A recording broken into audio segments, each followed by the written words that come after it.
What is up, everybody? This is Ray here with Franchise Tag Fantasy Football by myself today because Aaron has some things to do, I guess. So we didn't want to leave you hanging on a really big waiver week heading into week 8. Now, one of the biggest pieces of news that I'd really like to get to right away is Brees Hall going down. He had an ACL tear. He's out for the season. Abruptly, right after that, we can talk about James Robinson going right over there for almost a bag of beans. Now, what does that kind of implicate for Travis Etienne going forward? He's looked great so far in the last couple weeks, and he's only going to continue to look better without James Robinson being there. There's nobody else there to take some guts from him. So definitely firing up Travis Etienne going forward. Now, for James Robinson and the Jets, I think it's going to probably be a 50-50 timeshare between um, between James Robinson and basically the rest of the backs that are there now. But it's going to be tough. Maybe this week is probably not the week to start James Robinson. Some of the other injury news going are happening in week 7. Amon Ra went down during the week, and unfortunately, that really hurt you. Went down with the first catch, and he really wasn't even hurt. It was just unfortunate timing. Let me pull up some show notes too. Sorry, this is going to be a little shaky, guys. It's just first time doing it by myself, so I don't know how I'm doing so far. But let me get to some other notes here. Pull them up for you. Sorry, I have a bunch of different programs running in the background, so um running here too. So I did see that Wandale Robinson during the week or during the game did get hurt, pulled his groin, didn't really come back into the game. David Njoku is going to be out for a few weeks with what looked like a slight ankle injury, but they're not saying it's very serious. But he did walk out with some crutches to talk about it during the press conference. Ryan Tannehill in and out of the game when the Titans really needed to put some points on the board. I'm not too sure what that was about. I know that he got hurt, then got brought back in, then got pulled back out, then got brought back in again. So it's really weird what they're doing in Tennessee, but definitely something to monitor. Um, Outside of that, not a whole lot else. We could start talking about some of the waiver wire ads that I'd really like to get into because I'm pretty sure that's what everybody's here to see anyway. So, one of the biggest waiver wire ads we're going to be talking about today is let's talk about Gus Edwards. I think that's probably the biggest one. He looked great, and it didn't look like he was hampered by his ACL recovery. Looked fully involved. Kenyon Drake was in the rearview mirror with 10 carries and didn't mean anything else to the game. And if Gus Edwards is going to be a bell cow in a running game or in an offensive scheme that runs the ball as much as they're going to be, he's looking like a league winner right now, the way that is. But he still has a questionable mark going forward. He'll probably be a little less involved in the offense going forward. Probably because they're trying to maintain some sort of health. J.K. Dobbins is going to be out for about 4 weeks, so you might have had yourself a buy low or get him free, hold on to him, and then bam, now you're looking at a pretty much high end running back 2, maybe low end running back 1 going forward. Another waiver wire ad that I'd really like to bring up here. Let me pull up the notes again. Sorry, there's so many things in my background running, so it's definitely slowing my computer down here. If Tyler Boyd is available in your league, I think it now is probably the time to go ahead and stash him away just in case Jamar Chase or T. Higgins goes down. He has looked great. And I'm not too sure why he's Cincinnati's not fielding more calls for Tyler Boyd to be moved. But I would say if you got room on the back end of your roster, or if you like to have at least a receiver 3 with receiver 2 to receiver 1 upside, Tyler Boyd is as good as any, and I think that he should be rostered in most instances. Moving forward to some other news. Trying to think of any other. um, waiver wire ads, but I kind of falling flat here on you guys real fast. But I'll talk about a few that I have in or I've looked at things like that. So well, I'm recording right now during the Monday night game, right? And from what I've seen tonight in Justin Fields, I think that going forward, he probably should be rostered in at least super flex leagues. In the last couple games that he's played, he's looked pretty good. And not even like super good, but he is running the ball a lot. And if you can get your hands on a running quarterback that has a baseline of probably about 12 to 15 points, it's going to be hard to beat that, especially with all the waiver, well, with all the buys rolling through and whatnot. Definitely something to for sure monitor. But for me, I think that that's probably the quarterback waiver wire ad of the week, if I had to say so. Miko Hardman, another receiver that I'd like to talk about, bringing into fold. He's had now 3 games in a row of plus 10 points. He's been more and more involved. And if that offense is going to continue to steamroll everybody they're playing against, Miko Hardman is a good a start as what Juju is right now. Even though, I mean, Juju himself is also somebody, if he's on your waivers, definitely somebody to add. And most likely a weekly start at this point. It's hard to tell who's going to get the ball in the Chiefs offense outside of Travis Kelce, but man, you want a piece of it because they look too good right now. Another name I'd like to bring up is for tight end streams. If you're looking at some tight end bye weeks, I think Greg Dulcich. He's looked more and more involved in the Broncos offense. I know the Broncos offense is putrid, but remember what I always say here is tight ends suck. And if you can buy yourself what it looks like to be 8 to 10 points, maybe 6 receptions, 40, 50 yards, potentially falling into the end zone, I think that's as good a start as any, especially with some injuries like David Njoku going down. Also, some more injuries to talk about. I'm sorry, I completely forgot. But Mike Williams going down, definitely going to be something to monitor. I think Josh Palmer is now he's still in concussion protocol, but he should be clear by this week. Definitely somebody to look at here as a receiving stream. And maybe not this week because they're on bye, but somebody to stash away. I think Mike Williams' injury is going to be a little more serious than what they're trying to let on. That ankle bent all the way backwards, and it didn't look good. Zeke got banged up too, but he came back into the game. Maybe that's adrenaline talking, maybe. But Tony Pollard is definitely a strong start if Zeke is down. And if he's on your waiver wire, I don't think he is. But if he is, definitely somebody to roll out there. Another name to really think about here for the running backs is Chase Edmonds. Now I know that a lot of people have let him go to the wayside, dropped him, and forgot about him. But I think it's because Mostert has looked so good. The thing about Mostert, he's real good for short stints of time, and then he gets hurt. And if you can get a piece, if you can get a starting running back in that offense right now, that's definitely something to consider. And I think moving forward, if you put a dollar bid on him, I don't think you're going to be hating yourself too much if you get him. Stash him, hope that something happens. Moving forward a little further, I think that might be it for the waivers that I'd want to cover right now. I think that if you can maybe if you're really desperate for running back and you're looking for something to add, let's say going forward this week, if you really needed a spot start, I think Tyler Algier is definitely a name to look at. He's at least getting 15, 16 carries a week. You'll have him for a week. Cordell Patterson probably comes back after this week. He's not really worth a whole lot after that. So don't burn a whole lot of fab on him. But I think that's at least worth a stash, worth a play if you're desperate for running backs. I know in our league, Chuba Hubbard is still available. I think that you could probably get away with maybe starting him for 1 week, hopefully getting through a bye week.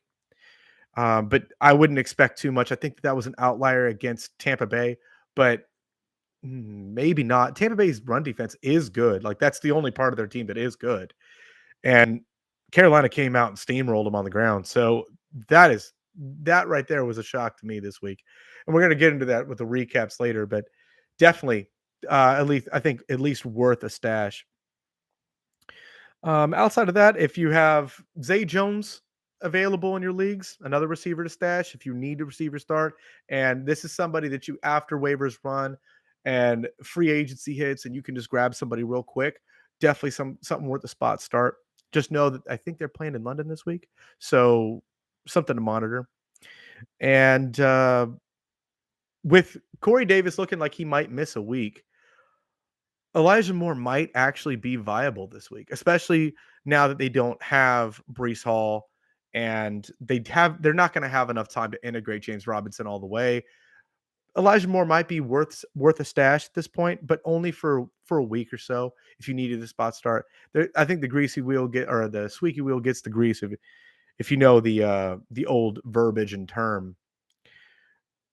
For any other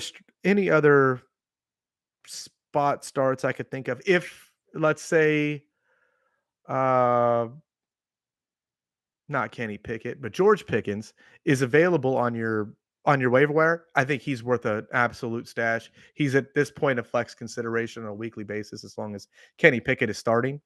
So I can't see a better candidate to put on your flex straight off of the waiver wire. For defenses, we'll cover that on the Thursday show, just to get you guys ready for the weekend. But uh, for for the waivers this week, I think that should be it to cover you guys until our next show, and hopefully Aaron will be back. Then I can have some banter back and forth. Look, I can tell you guys right now, this is so weird to me to actually have like a by myself in one of these episodes. So sorry if it's coming off a little weird to you guys. So we can so let's jump into the weekly recap. There was definitely some shockers going in here, and I think that some of them need to be talked about. So I'm sure that you guys are. We've already talked about the New Orleans Arizona game, and that's something in and of itself. I don't think you're going to be able to get D Hop off of anybody, but he looked so involved right off of his suspension, which I think was the expectation. But the one thing I really wanted to bring up for this, and I'd like to have you guys drop this in the comments if you could, but do you think that Eno should be taking that job from James Conner? Because that's how it feels to me. That's how it looks to me. He looked incredible. And this is not just a 1 week sample size. Each time he's been given an opportunity, save the week before, that's something to definitely take a look at for Arizona. I mean, Eno looked good. For the Cleveland and Baltimore game, Gus Edwards is absolutely the number one back in that system, and I can't. If you have a chance to get him in your waiver wires, I would spend probably about 50% or more of your fab, maybe even 70% at this point with injuries and how the season's going. 70% sounds about right. Outside of that, Baltimore had a really weird string of circumstances that are going into this game. I understand that, Mark Andrews wasn't super involved, and this is a one-off week for him. But it looked like Lamar was trying to get Rashad Bateman involved as much as he could, and I just don't know if that was maybe the right game plan. I think it could have something to do with the fact that the running game was working so well, and maybe Mark Andrews wasn't at 100%, and that's why they turned to Rashad Bateman to see if they had something to take the top off of the defense. But it just didn't seem like it was working. Um, Outside of that, obviously, Nick Chubb is always great, and Kareem Hunt finally found the end zone. So if at all, maybe Kareem Hunt might be a trade candidate by mm, kind of low now. So something to take a look at, monitor if you could. The biggest upset of the week, honestly, and look, as a Packer fan, I feel Tampa Bay's pain. Tom Brady and the Buccaneers look like an absolute train wreck right now, and I don't know how they're going to fix that. You got Mike Evans dropping deep touchdown passes. You have Leonard Fournette but not being very involved in the running game. Their offensive line looks pathetic. It's just all around just not a great situation right now in Tampa Bay. On the Carolina side, how do you go ahead and ship off the best piece that you had on offense and then come out and have the best offensive performance that you've had in, let's say, 20 weeks, 20 weeks of football. I can't remember the last time that Tampa or that Carolina looked good. I can't. So for all those people that were holding on to I'm sorry, I have a fly in here, for whatever reason. For all those people that held on to DJ Moore, your DJ Moore truthers, it finally paid off today or this weekend, I should say. He went what 5, 6 receptions for 61 yards and a touchdown. Pretty nice, pretty good. And I hope you started him. I bet you didn't, but if you did, please drop that in the comments. I got to know. Um, Outside of that, Devonta Freeman looked good. Looked about as explosive as a man without an Achilles can look. Chuba Hubbard was fine, and I think is worth the stash on your roster. And hopefully they don't rush Sam Darnold back because PJ Walker at least got them a win. And maybe they didn't want that. I don't think they did, but and they boat raced Tampa Bay. It's crazy to see that. Moving on to Atlanta and Cincinnati. Cincinnati got up in this game quick, and it didn't look like Atlanta had any sort of way to stop that offense. Tyler Boyd 100% needs to be traded to another team. He is a viable starting receiver on another team, and it's just unfortunate that he's behind so much talent or around so much talent. So there's only one ball to go around. But Jamar Chase went absolutely nuclear this week. Joe Burrow, nuclear. Tyler Boyd, nuclear. Even T. Higgins was great. It was everybody got to eat, save Joe Mixon. Joe Mixon didn't have that explosive of a game, but he was still involved. I think this is, again, probably a one-off week. I don't think this is a every week Joe Burrow is going to be throwing for 500 yards and 4 touchdowns. But it's definitely something to monitor, and maybe if you could trade up for what Joe Mixon's potential is, and you could get something for him, it might be time to trade him. Since I would say about 3 weeks ago, you've seen a progression in that offense of going further and further away from the run and starting to rely and lean so heavily on the pass. This might be the time to maybe move on from Joe Mixon and try and get another piece or maybe 2 pieces. Maybe see if I doubt it, but maybe see the Travis Etienne owner is willing to make a move. I think that probably be a better move than sticking around with Joe Mixon right now. Maybe Travis Etienne in a piece for Joe Mixon and might be able to make it work. Outside of that, Atlanta, they so desperately, desperately need Cordell Patterson back. And I don't know how or why Arthur Smith is running the ball down 21 points, running the ball like it's the first drive of the game. I don't understand it. It doesn't matter what down and distance it is. It doesn't matter what they need to have happen. They are so hesitant to let Marcus Mariota throw the ball. Kyle Pitts is near droppable at this point. In redraft, I think he is droppable. Let somebody else have that problem. They're not using Drake London. And it's crazy because I don't necessarily think that they have a bad roster or a bad team. It's just poorly coached. That's kind of what it seems like to me. But save that for the save Atlanta's performance this weekend for another day. I think that this was against a Cincinnati defense. It's pretty good, and it's pretty much what you expected. Mariota was fine as a starter. He was fine. Tyler Algier again wasn't great. wasn't going to win you the week, but he didn't lose you the week. And outside of that, there's really no pieces that you want in this offense right now. Not until Cordero comes back. And I think that then the offense gets back on track and you have a little more options to go with. So moving on to the Detroit-Dallas game. This game really disappointed. It started off looking like there was some defense being played. It was going to start opening up. And then Amon-Ra went down. And I know that I'm an Amon-Ra truther. I understand that I'm number one on the hype train. I'm always there. But it's really unfortunate because he didn't have a concussion. They just pulled him out because of the whole Tua situation and whatnot. But it's unfortunate that he got pulled when he did because it kind of seemed like the whole game flow changed when that happened. Detroit isn't able to put up as many points on offense. They don't have really any of their weapons. So now the Cowboys offense is stagnant. They're running the ball. They're not really throwing the ball down the field. And if you're a Zeke owner, you're happy. If you're a Tony Pollard owner, you're happy. You're really happy right now. But outside of that, Yeah, if you're a Dak owner, you're not pumped. CD didn't do great. You know, Michael Gallup is non-existent. If you're rostering him, cut him. Cut him now. Don't even bother wasting another roster spot with him. I just that whole game I think got thrown off because Amon Ra went down and they didn't have Swift and they didn't have DJ Chark and they did that their number one receiver was Khalif Raymond. That's just not it. It's not enough to beat a defense like Dallas.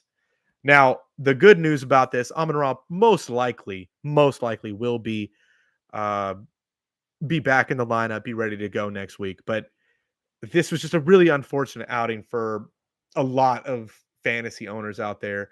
And hopefully you pulled out a win. But man, if you had Amon Ra, you started out with zero point 0.9 points. Not great. Moving on to the Giants Jags game. Again, not a ton here to talk about except for the fact that Daniel Jones is borderline borderline a quarterback one right now. He's borderline quarterback one. Not the quarterback one, but a quarterback one. And it's because of his rushing floor. He's got so many designed runs, and I know that he doesn't have a whole lot of weapons to throw to, and especially with Wandell Robinson going down again. Kadarius Toney is still missing in action. Uh, uh, Kenny Galladay is the trash can that I've always said he was. It's tough to trust Daniel Jones, but I think at this point, I don't see how you can't. I mean, he's not losing you a week is what I'm trying to get to. And if you were in a pinch and a lot of leagues keep multiple quarterbacks in their roster and there's not a lot of streaming candidates, Daniel Jones looks like he's the guy that you need to turn to. And I understand that again, he has games like this where he can win you a week. He won you a week this week if you started him, if you're bold enough to start him.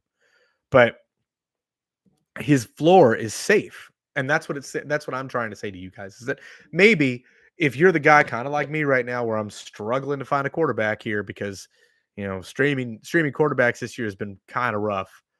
The chalk plays have not panned out. I think that going forward, Wandell Robinson, I'm sorry, Daniel Jones is definitely something to consider going forward. On the Jacksonville side of the ball, Travis Etienne, I think that he now just got shot to the moon. And if you were able to hold on to him this whole time, and I understand it was pretty tough going forward, like from weeks 1, 2, and 3, maybe even 4. Pretty tough. Not great. Now it's looking like he might have arrived. Maybe now he's more comfortable in the offense. Maybe now the plays are more designed towards a running back of his play style. And if James Robinson is gone, he's a smash start every week. He looked great. Again, he's just breaking off chunk plays, 60-yard gainers. You can't not put something like that in your lineup. And if you're having questions on who to start him over, please drop it in the comments below, and I can help you out. Aaron will drop in the comments as well, and we can definitely help you out in that direction. If you're looking to stream a tight end this week, Evan Ingram is about as safe as 6 to 7 points a week can get. He is that is his stat line. I can bet you next week that's his stat line. He doesn't get into the end zone. He just has 5 receptions, 41 yards. That's his stat line. And in the tight end landscape, certain weeks that's like a tight end 4, because the tight ends suck. It's hard to stream them. So nothing much else to this game. So moving on to the most disastrous debacle I've ever seen in my life. The Green Bay Packers against the Washington Commanders. I don't know what's going on in Green Bay right now. I don't get it. I don't know. It's a toss up and mix of so many different deficiencies and issues that just have not been resolved. I, the only starting piece and the only thing that needs to be in your roster at this point has to be Aaron Jones, and that's it. And even then, you better hope that that's the week that they decide to get him involved. Because if you don't, you're screwed. AJ Dillon you can't cut him, but you can't start him. And he's only there as an insurance policy for Aaron Jones to get hurt. It's unfortunate to say because of what I'm assuming most people thought his role was going to be. Romeo Dobbs is not a starting asset. Alan Lazard is hurt. He got hurt this game. He's going to most likely miss a couple weeks with a shoulder issue. Sammy Watkins is nowhere near your lineup. Christian Watson is nowhere to be found. The only other starting asset maybe is Robert Tonyan, but how that offense looks right now, I'm just so I don't even know the word, just not interested in any sort of Packers player at all on offense. Save Aaron Rodgers is getting you 2 touchdowns a week, but he ain't winning you weeks. He's just keeping you afloat. He's not losing you weeks, but at least he's not losing you weeks. He's not winning you weeks either. On the Washington side of the ball, I think with Taylor Heineke, he looked god awful in the first 2 quarters of play. God awful. But what he did do was he got Terry McLaurin involved more than Carson Wentz had gotten him involved, more than whatever quarterback else they want to roll out there involved. He targets, at least down the field, a Terry McLaurin that can come down with some pretty nice grabs. That that touchdown over Jair was dirty, and that's against the premier cornerback in the NFL. So as long as Tyler Heineke's starting, I think that Terry McLaurin is safe enough to be in your flex, safe enough to maybe be your receiver too, because of how much he will be targeted. And that's the end of how anything about this game, because this game sucked. Hated it all the way through. For the Indianapolis and Tennessee side of the ball here, uh, right now, Paris Campbell is looking like a weekly flex, but news broke today that Matt Ryan is going to be sat next week, and it's weird because Sleeper definitely has it on there that he's out indefinitely for the rest of the season. I don't know if that's true, but if he's out and Edinburgh, something like that. I don't even know his name. If he's in, I would temper expectations on every pass catcher that is in this offense altogether. I think Paris Campbell has done most of the work near the goal line, or I'm sorry, near the line of scrimmage. He's probably the safest play right now in the receiving corps for Indianapolis. Alec Pierce is absolutely not a start. Not until we figure out what kind of quarterback this is, what the offense looks like. Are they going to allow him to throw down the field? Uh, Michael Pittman has been at least involved, and at least in this game involved. But what the chalk play was with Matt Ryan this week against the second worst passing defense in the league turned out to be a 10-point affair with two really bad interceptions. And they're saying I'd read somewhere that it was a shoulder injury. I don't think that's what it is. I think that the coaching staff has just had enough of mediocre play, especially against a defense that was susceptible to be throwing over the top, and all they were doing is checking the ball down. On the Tennessee side of the ball, Ryan Tannehill and almost all pass catchers in that offense are completely non-startable. And outside of Derrick Henry, that's the only thing that's going on in this offense. I don't think Indianapolis's defense is so good that it garnered nobody to be open down the field. I don't think that's how it was. And I think Tannehill's probably next on losing his job. I don't see what Tannehill's doing that Malik Willis doesn't at least open the offense a little more up to. But this game kind of sucked. And it was unfortunate because it looked as though last week Matt Ryan kind of figured out some things. Not so much anymore. I don't know if he sees the field again. This might be the end of his career. If he doesn't get this job back, who else takes a shot on him, you know? So moving on to the Houston and Las Vegas game. I know that this is probably where we would take a break for our sponsor. And you know what? I'll give us an ad read because I don't have the software to put that in. Like I said, by myself. So what am I gonna do? If you're looking for some beef jerky, go and hit up triflesjerky.com and you can get yourself some of that money meat. Use promo code franchise tag fantasy football and get yourself 10% off on your order today. That is my I guess really quick promo read. But for the Houston and Las Vegas game, if you started Davis Mills, man, you got some cojones on you. But man, did he pan out?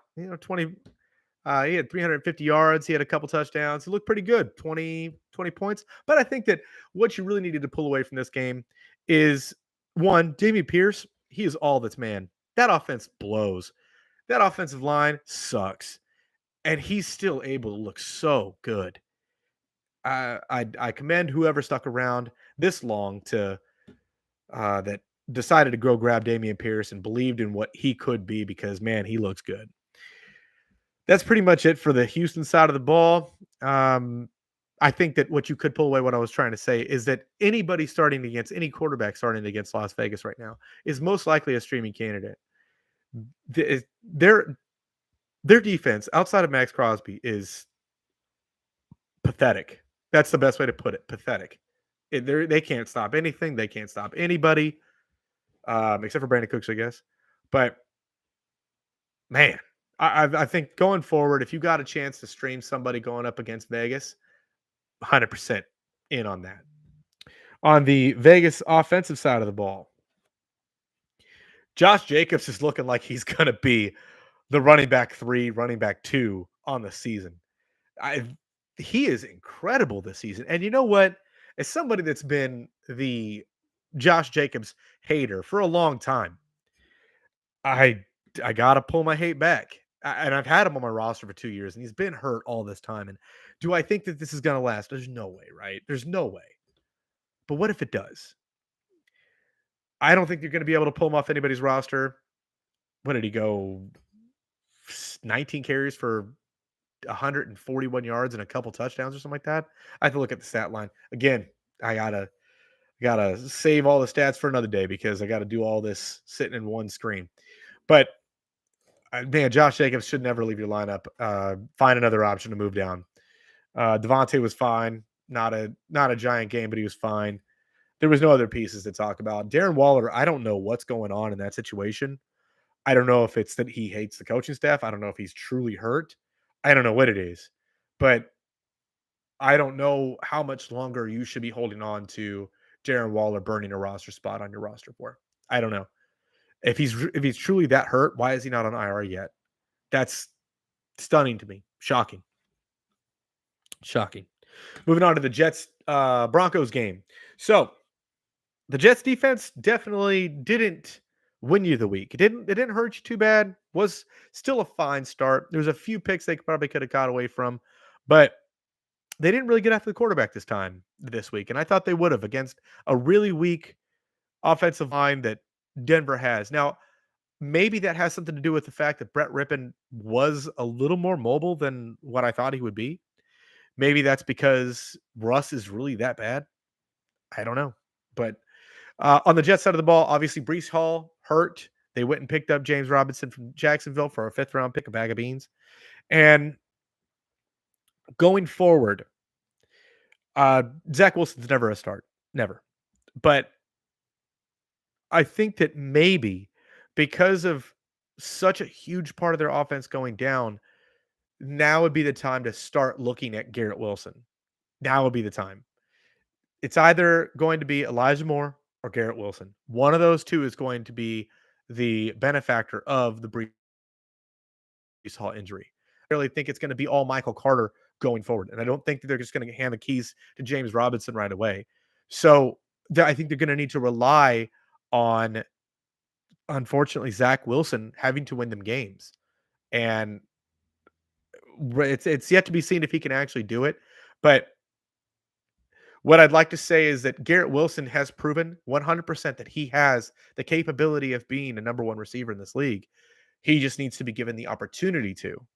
And this falls on, unfortunately, a quarterback I'm not too sure about going forward. On the Denver side of the ball, Courtland Sutton, non-existent. Melvin Gordon, worthless. Latavius Murray, no, thank you. Not one part of this offense that I want at all. And the crazier side of this is that after today, which today is Monday, you guys are going to be watching this on Tuesday. But the crazy part of this is that they're talking about selling Jerry Jeudy. They're talking about trading him. If the idea going into this season was, hey, Russell Wilson is going to be the answer, and we are one quarterback away, and yada, yada, yada, then how is it that we're halfway through the season and you're now deciding to sell ship when you've already bought a new ship? You're upside down on a ship.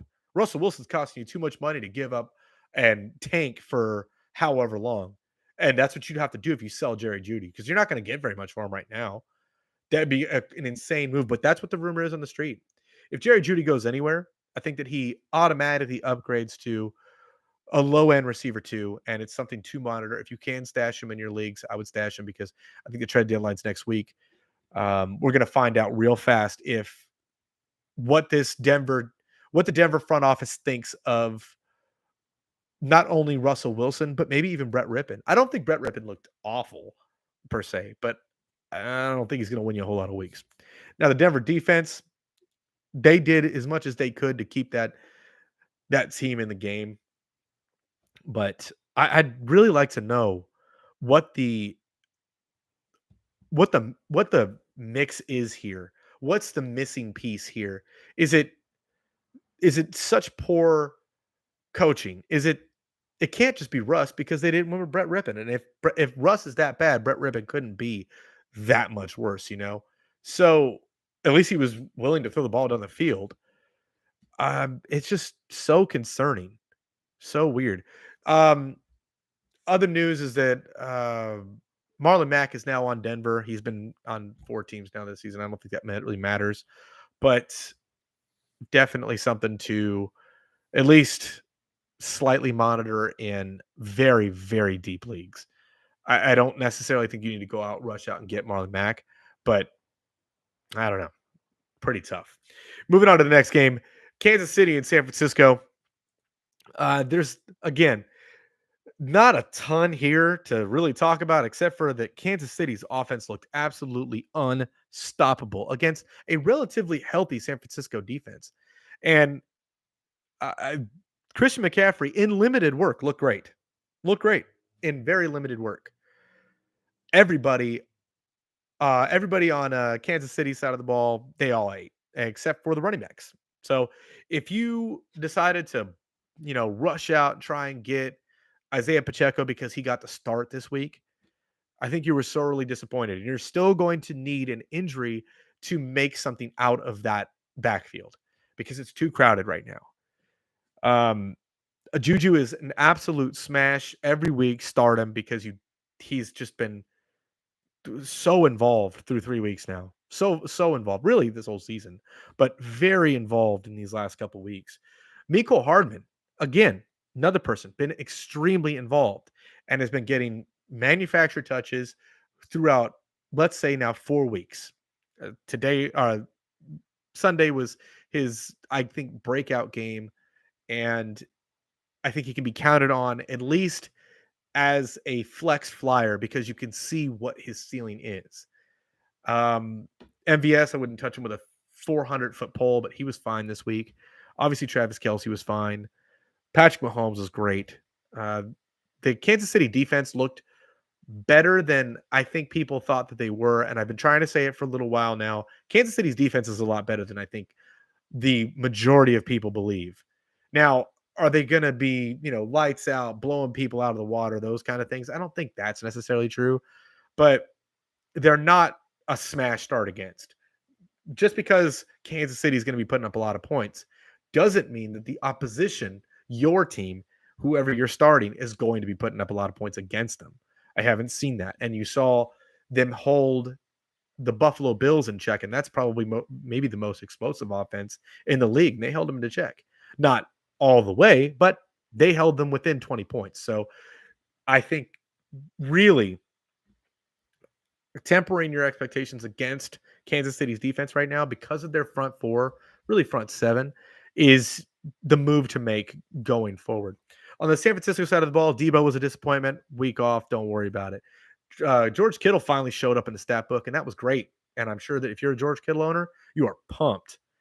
Going forward, I think that probably next week or a few weeks from now, you're going to be really excited about it if you're the Christian McCaffrey owner.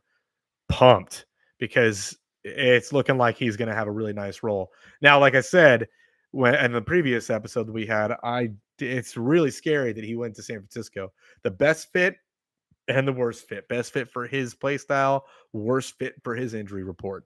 So it definitely understand that you're going to need to find at least a piece to move into his backup role just in case he goes down, because that injury risk, to me, I understand this is all speculative and this is just, looking at something, I don't know, figuratively, but man, San Francisco's track record of running backs is just not great. And with their health, not necessarily the production, but with their health.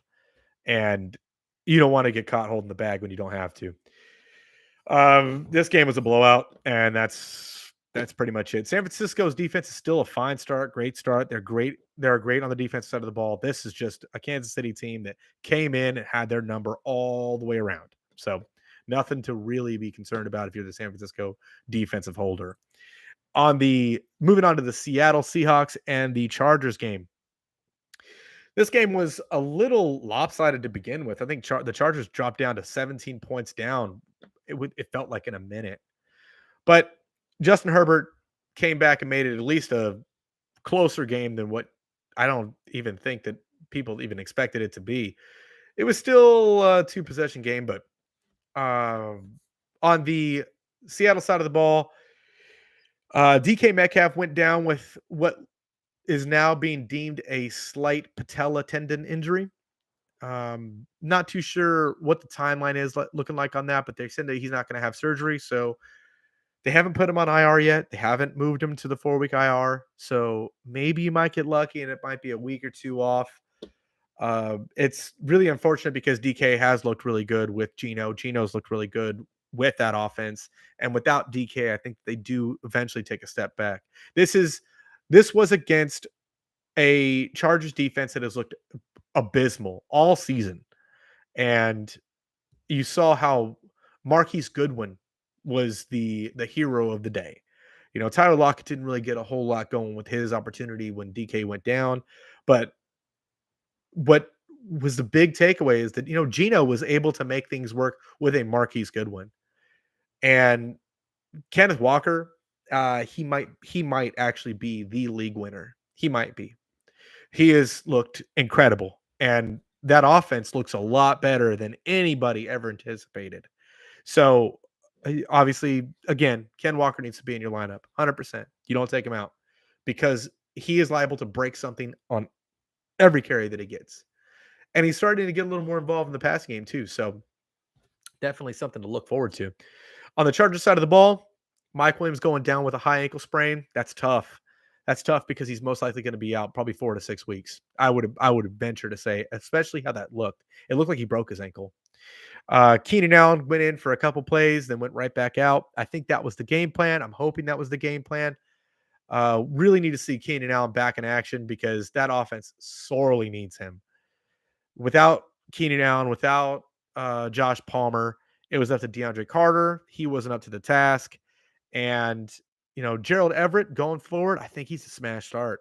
If you can try and obtain him, maybe package one of your tight ends for a higher end tight end for a Gerald Everett and a piece, might be something to do. Austin Eckler, he's gonna finish as a running back one. There's nobody that is that involved. I think he's on pace for like 130 targets or something like that this season. It is insane, but I hope that he can handle that kind of workload. Defensively, there was almost no defense played, save for the first minute and a half for the Seattle Seahawks. But Justin Herbert needs Keenan Allen back. He needs him back bad. And I think that everybody that's the Justin Herbert owner right now, they're feeling that pain. So hopefully going forward, Keenan Allen, after this week, they have a bye week. Going forward, he's somebody that can be relied on heavily because I need him for my team too, let me tell you. Moving on to the Pittsburgh Steelers and Miami Dolphins game. Again, not a ton here to talk about. Miami beat the brakes off of Pittsburgh. George Pickens, I think, is a weekly flex. Deontay Johnson is almost useless at this point, and it's so unfortunate because it's not his talent. It's just that Kenny Pickett cannot get the ball to him. It's super unfortunate. Pat Fryermuth looking great, looking great. Needs to be a weekly start at tight end. Najee Harris was fine, but again, with that offense the way that it is right now, it is concerning going forward. But now Miami is beatable all the way around on defense, and um, it's crazy that Deontay didn't get more involved. But I gotta hope that maybe Chase Claypool gets moved and Deontay is then a piece because I know that a lot of people have him on their roster and drafted him to probably be their receiver 1 to 2. Hopefully you had some other options, but it's just really unfortunate the way that things have turned in Pittsburgh. On the Miami side of the ball, Tyreek Hill was fine, great. Raheem Mostert, burning bright, great. Jalen Waddle, heavily involved. Mike Gesicki, don't really care. And that's about it. So for the Chicago and New England game that's on currently, probably done with now. Um, Justin Fields has looked pretty good as a fantasy quarterback because of his rushing upside. And that's why he's probably my quarterback ad of the week. Now, maybe not start him just yet. Maybe I would just if you're that desperate because his rushing upside has kept him. He's not losing you a week because of his rushing upside.